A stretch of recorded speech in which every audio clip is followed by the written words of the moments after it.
Hi guys, it's Kagi. I promised you a video about my Rhinowalk bags to tell you about them. Just to give you an idea, they come in different types and sizes ranging from 18 to 40 liters. I have the smallest ones, which are 18 liters. I'll be doing some lifts. Now I'll just record with my GoPro from the outside. Then I'll do the lifts, edit them in so you can see. They cost about $128, I think. There's also this little thing, a protector for the muffler. I'll also take it off separately. So what can I tell you? I've been riding with them for about 7, 8 months of active skating. I've fallen numerous times on the right side and even more on the left. I've dragged this motorcycle on rocks in these bags numerous times, and yet they haven't torn anywhere yet. That's a plus. The price, well, is obviously a factor, but all in all, what are they? They are reckless, as they are called. That is, these are bags that can be hung without frames. They are on 2 straps, in the back and in the front. The straps also attach to the footrests and are tightened.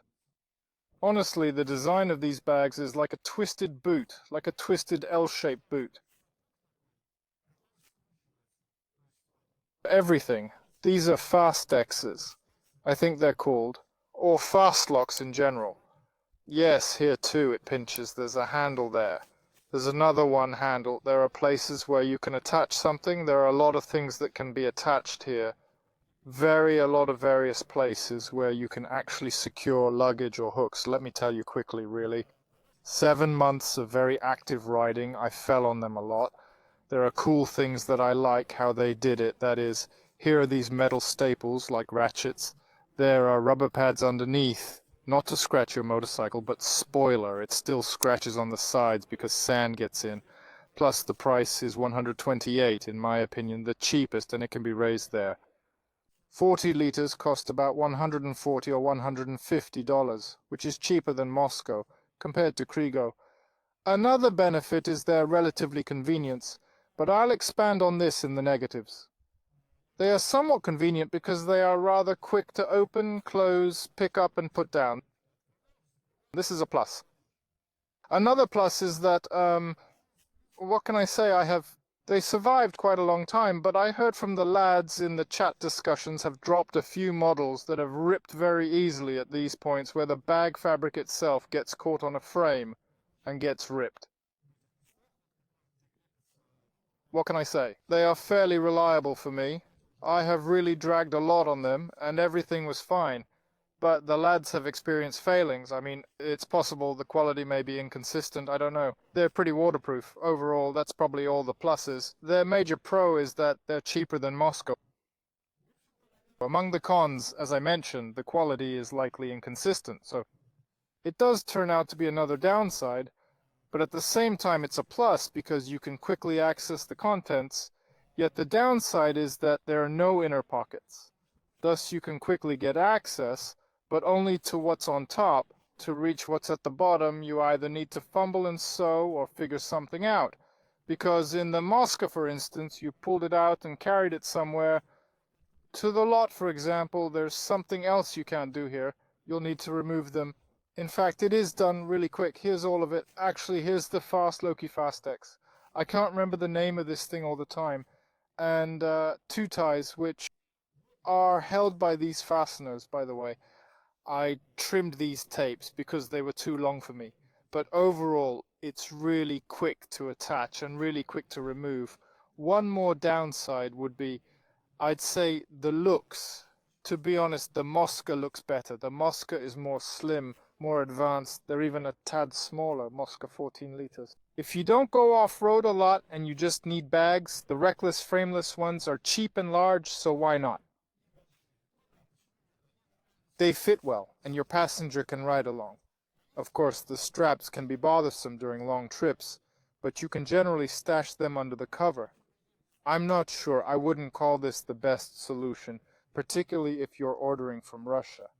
How they maintain this quality, it seems worse in Russia, or maybe it just varies, and you could always get unlucky, regardless of where you order from. They cost nearly twice as much. Compared to the Moska, which is even slightly more than twice the price, the Moskva are the smallest and seem to cost about $300 without discounts. If my memory serves me correctly, around Black Friday they might be able to be snagged for around 200, give or take 40. I remember there was some sort of deal, and I've been with them for 7 months. What can I say? I like the Moskva more. But obviously, if you're voting with your money, in my case, voting with a cent, a euro cent, it's more profitable. But the Moskva looks cooler and the quality is much better. It's hard to say about the quality since I've really put them through the ringer, like a motorcycle. They're lying here on the rocks. I fell and dragged them all over by the wheels. They're all scratched up, as you'll see in these close-ups. There's one hole missing, like I've fallen on them a lot of times already. Overall, they're great, they're reliable. In my specific case, in my particular case, here are the guys. I think I added photos. If you see this again, let me know. It happens sometimes. What did you expect? Say, if I had 250 euros lying around, yes, I could potentially buy a moped for 250 euros, and the smaller ones, or those for 140 and 110 to add some tuning to the moped, honestly, I would have to think about it. It wouldn't be so obvious. It's charming. Yes, charming. Show off. Well, it's nice to watch. Well, it's not nice, but it's amusing to watch people ride around with their brains fully accelerated, but there's no skill.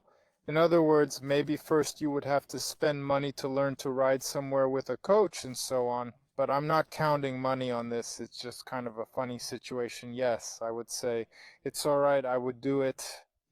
Super systems. There are no reinforcements. It's very beautiful. So it looks good. But these are bags. They are primarily needed to transport things. It copes. So yes, if you can correct me in the comments, maybe someone has Rhinowolves too. Maybe their quality has really improved. Because I bought almost a year ago. The guys bought a little earlier. Maybe they're coming. They're getting better now. Their quality is better. If that's the case, considering it as an option for yourself is quite all right. But again, if you ride more off-road, then I'd consider either getting a Mosko, or Kriega has something similar from the playground, one small piece, or on the side, just a little more, let's say, fancy. And a basic set of things can be taken with you. This is also possible. The design is still a bit uncomfortable, but here's what I wanted to say specifically about the toner. If you lean forward like this, they go forward like this. So along, let's say like the second hips at the back, right on the toner. On the others, I just didn't sit with Moscow-style saddles. It's not very convenient because you can't pull back well. That's when I sit. If you have the money, as they say, definitely take the better ones. They are certainly higher quality. They are definitely more reliable. They are more beautiful.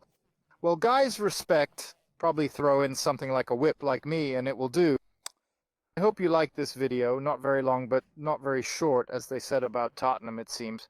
Never been a star, but I haven't been useless either. If you have Triacontinol, let me know about the quality and results you've had. Those of you planning to buy it can check the comments to see the most recent reviews. Because again, mine is almost a year old. Kagi was with you from cloudy Cyprus, which was covered in African dust in April. Today is 37 degrees. See you again soon. Bye-bye, and take care.